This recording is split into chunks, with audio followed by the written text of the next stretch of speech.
The morning Miriam Bowen put on her good navy dress, the one she saved for Easter Sunday, and the occasional evening that deserved something more than ordinary, she stood at her bathroom mirror for a long moment and smoothed the fabric across her hips with both hands. She was 67 years old, and the woman looking back at her had the kind of face that told you everything about her life without her having to say a word. The deep laugh lines, the silver natural coiled close to her head, the eyes that had spent 31 years looking at 8-year-olds who needed someone to believe in them before they could believe in themselves. She had retired from teaching the previous spring, and what surprised her most about retirement was how much she still woke at 5:30 without an alarm, how her hands still reached for the coffee before her eyes fully opened, how the quiet of an empty morning still felt like preparation rather than rest. Old habits did not die. They just waited to be useful again. Today, she was going to watch her daughter speak. Not just speak. Cassandra was delivering the keynote address at the American Innovation Forum, a national gathering of the country's most significant voices in technology and business, held this year at the Grand Continental Hotel in downtown Chicago. The invitation to attend had arrived in Miriam's email 2 weeks earlier, accompanied by a note in her daughter's own voice that said only, "I want you in that room, Mama. Front row, please."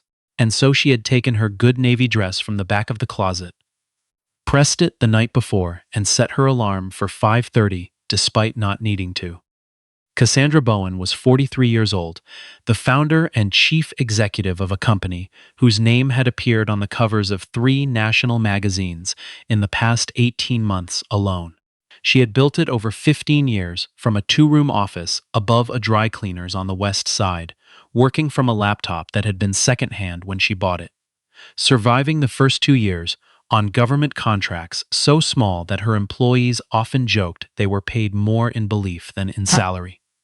Now, the company employed 4,000 people, that placed it at $4.1 billion, and at $4.1 billion. Cassandra had been on that journey for every single step of it, and Miriam had watched from wherever she could. A folding chair at early investor meetings, a phone screen during late-night calls when the deals seemed to be falling apart, a quiet presence in whatever room her daughter needed steadying. What the business press had noted in profile after profile was Cassandra's particular kind of calm. The way she moved through high-pressure situations with a stillness that people who worked alongside her found either reassuring or unnerving, depending on which side of a negotiating table they were sitting on. What the press had never noted, because Cassandra had never told them, was where that stillness came from. It came from watching her mother grade papers by lamplight in a 2-bedroom apartment where the radiator knocked so loudly in winter that they had learned to sleep through it. It came from watching Miriam Bowen walk into rooms where nobody expected anything from her and leave those rooms having given everything she had. Dignity, Cassandra had understood long before she had the vocabulary to name it, was not something you received. It was something you carried with you, regardless of whether the room recognized it or not. Miriam arrived at the Grand Continental just after 8:30, stepping through the revolving doors with a small canvas tote over her arm, and the particular unhurried pace of a woman who had learned long ago that rushing rarely improved anything. The lobby was enormous and cream-colored, with a vaulted ceiling and the low hum of 100 conversations happening simultaneously. Registration tables for the conference had been set up along the far wall. Staff moved through the space with the coordinated efficiency of a place accustomed to hosting important events. Near the entrance to the main ballroom, a large digital display cycled through the day's program, and Miriam stopped for a moment to find her daughter's name on it.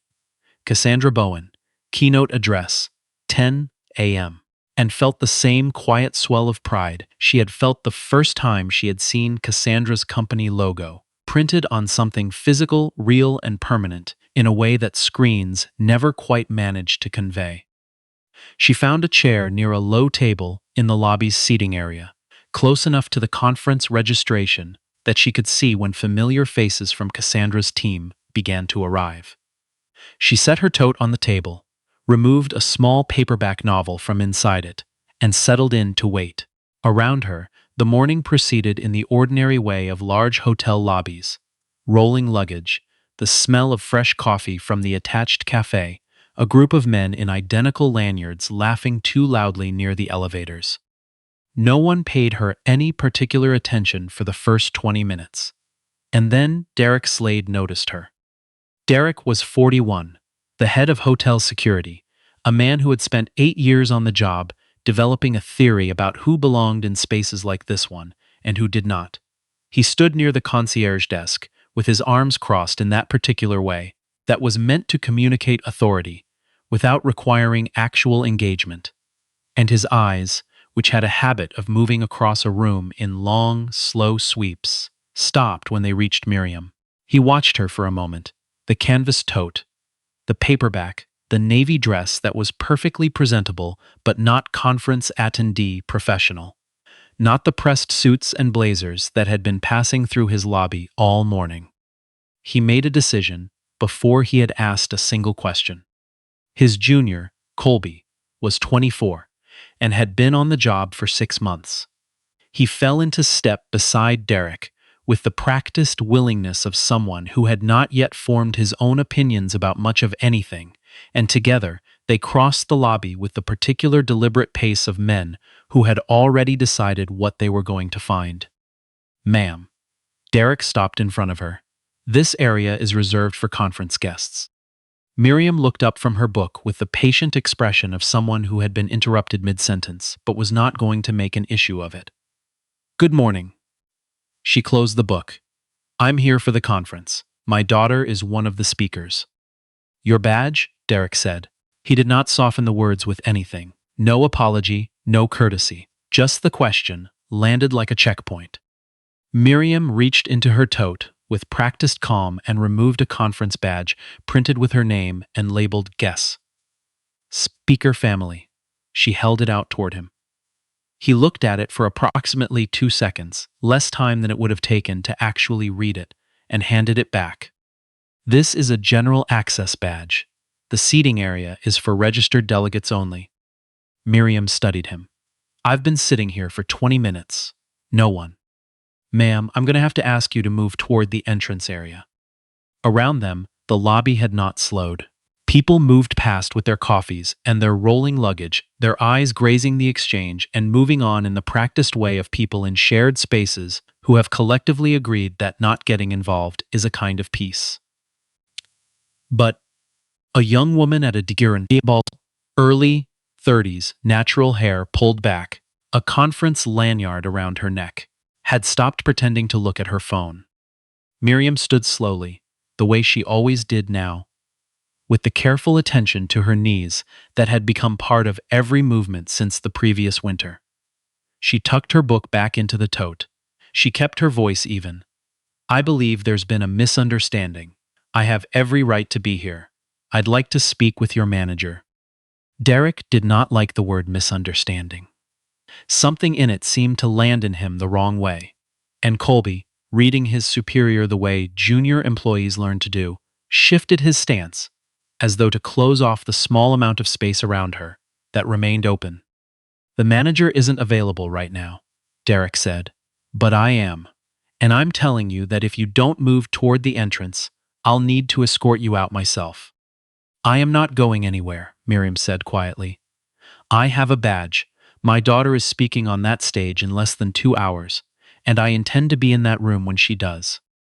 A moment passed. Derek's jaw tightened, and whatever calculation ran behind his eyes ran its course faster than any of the nearby witnesses would have caught.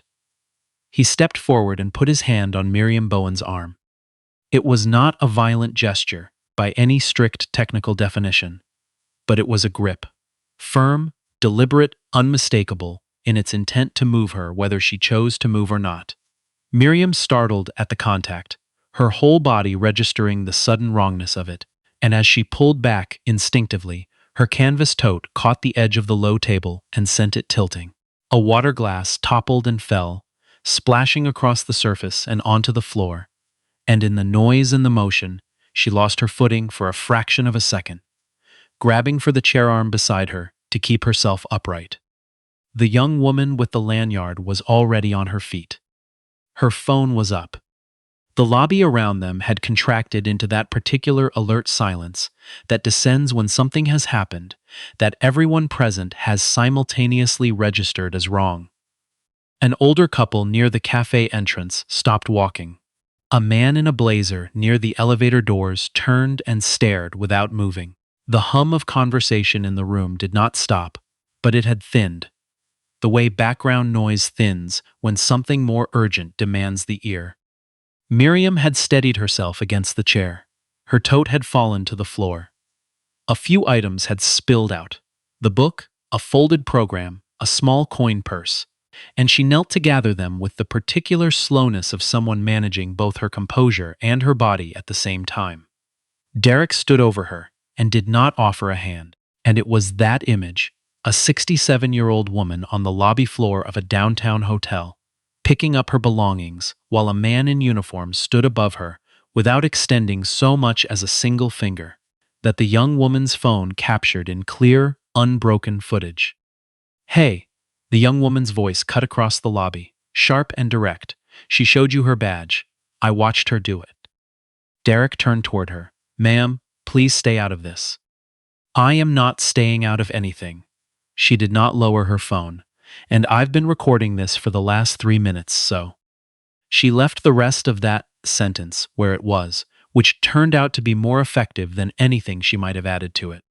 The lobby was fully watching now, the way public spaces watch things they are ashamed of. Covertly, breath held, waiting to see which way it breaks. Miriam rose to her feet with the quiet, unhurried dignity of someone who had decided long ago that she would not give any situation more of her composure than it deserved. She smoothed her dress. She set her tote back on her shoulder. She looked at Derek Slade with eyes that were tired in a very specific way. Not the tiredness of that particular morning, but the tiredness of a woman who had been navigating rooms like this one her entire life, in different buildings and under different pretexts, and who had still, after all of it, never managed to fully expect it when it came. 51 floors above the lobby, in a green room adjacent to the conference's main stage, Cassandra Bowen was going through her notes for the third time when her phone lit up on the table beside her. The notification was from a conference messaging app she rarely checked during working hours, but the sender's name was unfamiliar, and something made her open it anyway. The video was 17 seconds long. She watched it once. She did not watch it a second time. She was on her feet before the person speaking her name across the room had finished the first syllable of it. She said 4 words to her assistant. "Get me Vincent Draper." And she was already through the door, moving through the corridor at the kind of pace that made people step aside without quite knowing why. She had spent 20 years building the capacity to remain composed in the middle of things that deserved a great deal more than composure. She had sat across, negotiating tables from men who wanted to reduce her to a single variable and left with the terms she needed. She had stood in rooms where the funding seemed irretrievably gone and spoken with enough precision and conviction that people changed their positions. She knew, in the practiced way of someone who had relied on it professionally for 2 decades, that stillness was her greatest asset in nearly every situation she had ever walked into. But the woman in that 17-second video was her mother. And Miriam Bowen was kneeling on a hotel lobby floor, gathering a coin purse from the carpet, and no executive function in Cassandra's considerable arsenal could keep her hands entirely still in the elevator as it descended through 51 floors. She heard her mother's voice before she saw her. The specific, unhurried cadence of it. The voice that had read to her by lamplight and explained long division 5 different ways until one of them finally worked, carrying across the lobby with the quiet, measured insistence of someone who had decided to remain reasonable precisely because the other option was too expensive to afford. Cassandra came through the lobby crowd, and the first thing she registered was the back of the security guard's head. The second was her mother's face, still composed, still holding itself together, a faint shimmer of exhaustion behind her eyes that had not been there the night before. She crossed the remaining distance in seconds. Mama, one hand on Miriam's shoulder, her eyes moving over her mother's face with the rapid attentiveness of someone looking for damage. Are you all right? Miriam looked at her daughter, and something in her held posture released by precisely 1 degree.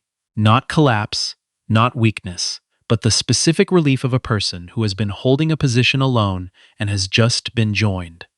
I'm all right, baby, she said. Don't go worrying yourself. But Cassandra had already straightened, and she turned toward Derek Slade with an expression that was calm in the way that the flat water before a waterfall is calm, absolutely still, and going somewhere. She has a conference badge, Cassandra said. Her voice was the voice she used in boardrooms. Quiet, complete, leaving no room that anything else could occupy. She is my guest. I am the keynote speaker for this forum, and your hand was on my mother. Derek opened his mouth. Don't, she said it without raising her voice, and he closed it. She removed her phone, navigated to a contact, and placed the call. She said 6 words into it. Vincent, lobby now. It's Cassandra Bowen. Then she ended the call and returned the phone to her jacket pocket. The general manager of the Grand Continental, Vincent Draper, was 53 years old and had spent 30 years in hotel management with a precision that had earned him this property and this position. He had personally greeted Cassandra at the VIP reception the previous evening with both hands extended and the particular warmth that experienced hotel managers reserve for the relationships upon which significant revenue depends. Cassandra's company had committed, 2 months prior, to hosting its annual corporate leadership retreat at the Grand Continental for the next 3 consecutive years. A contract worth just under $2 million annually, signed and executed, the ink thoroughly dry.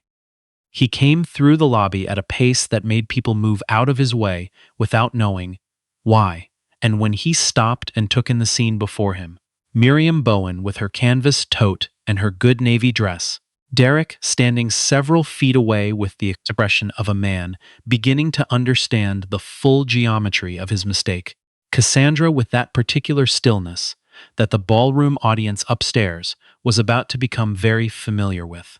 Something left his face that did not come back. Ms. Bowen, he said, what has happened? What can I? Your head of security took his hand off my mother's badge before reading it and put that hand on my mother's arm. Cassandra said it without effect. The way you say things that require no embellishment. She has a conference guest badge issued by your front desk this morning. She was sitting in this lobby to attend my keynote address. She asked to speak with a manager. He told her the manager was unavailable. Vincent turned toward Derek. Derek had stopped looking at anything in particular. Your badge, Vincent said. His voice had gone very quiet. Right now. It was not a request, and Derek understood it wasn't. He unpinned his badge and placed it into Vincent's outstretched hand, with the wooden compliance of a man who had run out of any version of events in which this ended differently. Colby stood 6 feet away and studied the lobby floor with the concentrated attention. Floor was, at this particular moment, the most important surface in the room. The most important surface in the room. The young woman with the lanyard, her name was Keisha, Cassandra would learn shortly, had not lowered her phone through any of it. She lowered it now when Cassandra found her eyes and gave the smallest nod. At 10 o'clock, the ballroom of the Grand Continental held 1,100 people. Industry founders, investors, journalists, engineers. The kind of room Cassandra had once imagined from outside so vividly that she could still recall the exact quality of that imagining. A 23-year-old on a West Side sidewalk, staring at a business magazine in a drugstore display and thinking, not as a fantasy, but as a plain and intended fact. I will be in that room one day. Miriam sat in the front row, as she had been asked to sit. Cassandra walked onto the stage to applause that rose and held longer than the program had scheduled for it. She stood at the podium. She looked at the room. She let the applause settle. And then, Before she said a single word about technology or innovation or the remarks her team had spent 3 weeks refining, she looked at the front row and said, "Before I begin, I need to tell you something that happened in this building this morning." The room went still in the complete way that rooms go still when they sense that whatever is coming was not on the program. She told them, not with anger in her voice, not with performed outrage designed for an audience, with the same precise, undecorated clarity she had used in Derek Slade's direction 40 minutes earlier in the lobby below. She told them about a 67-year-old retired schoolteacher who had put on her best dress that morning and ridden the train downtown to sit in a front row because her daughter had asked her to. She told them about the badge, and the grip, and the glass that fell, and the young woman who had the particular courage to hold a phone up when everyone else had looked away. She told them what it costs, in ways that never show up in any metric or valuation, to build an entire life around excellence, around showing up prepared and worthy and fully present, and still walk through a door and have someone look at you and decide, before you have said a word or opened your tote bag, that you do not belong on the other side of it. "I have walked into rooms," Cassandra said, her voice still level, though something within it had sharpened in a way the microphone did not miss, where people expected very little from me. I learned early to use that, to arrive carrying more than anyone had anticipated finding, and to set it down quietly and let the work announce itself before I had to. And I have built something I am proud of. She paused. But I want to be honest with you this morning about where that came from. 1,100 people in the ballroom did not move. My mother taught me everything I know about dignity. Not about business, not about building companies. About dignity. About what it looks like to walk into a room that was not designed with you in mind, and carry yourself as though your right to occupy that space was never in question. Not because the room has earned that from you, but because you have. She did that every single day for 31 years in a classroom on the South Side, for children who needed to see it done more than they needed almost anything else I can name. And she did it this morning, in the lobby downstairs, when a man in a uniform decided that she didn't look like she fit the picture he had in his head. Her voice had settled into a register that was neither grief nor anger, but something that lived between them and was more durable than either. I am asking every person in this room, every person who carries the kind of access and platform and influence this forum represents, to decide today what you will do the next time you see that happen. Not to someone with a famous last name, not to someone whose daughter is in the building, to whoever is in front of you. In the front row, Miriam pressed her lips together and looked at her hands for a long moment. Then she looked up at her daughter on that stage, and the particular exhaustion that had been sitting behind her eyes in the lobby downstairs was not there anymore. 3 days later, Keisha's footage had traveled farther than any press release from the forum itself. The Grand Continental issued a public statement, declined the hotel's offer to address the situation with a financial gesture directed toward her, and suggested instead that the amount be directed to a local organization running hospitality workforce training in under-resourced communities. The hotel agreed without hesitation. The hotel agreed without hesitation. The forum's organizing board voted, in a session that lasted under 20 minutes, to add a verified guest conduct standard to all future venue partnership agreements. Cassandra did not speak to journalists about any of it individually. She directed them to a single written statement. My mother deserved to walk through that door without condition. So does every person behind her. She knew the news would move on. It always did. That was not cynicism. It was just the honest nature of public attention, and she had never expected otherwise. What stayed was the smaller thing, the more durable thing. On a Sunday afternoon 2 weeks later, she drove across town to the South Side neighborhood where she had grown up, parked in front of the house her mother had lived in for 34 years, and sat down at the kitchen table where she had done her homework every evening under the overhead light that Miriam had never gotten around to replacing with anything warmer. Miriam made tea without asking whether she wanted any, the way she always did. The automatic certainty of someone who knows another person's preferences better than that person tends to know them themselves. She set the mug down in front of her daughter and sat across the table with her own. Outside the kitchen window, the neighborhood moved through its Sunday afternoon in the particular unhurried way of a Sunday in late October. A dog leading its owner down the sidewalk, at a pace the owner was clearly not consulted on, the faint sound of a television through a neighbor's open window. A child on a bicycle making the same deliberate loop past the same four houses with the absorbed pleasure of an enterprise that needed no destination. Miriam looked at her daughter the way she sometimes did. Not as the CEO of anything.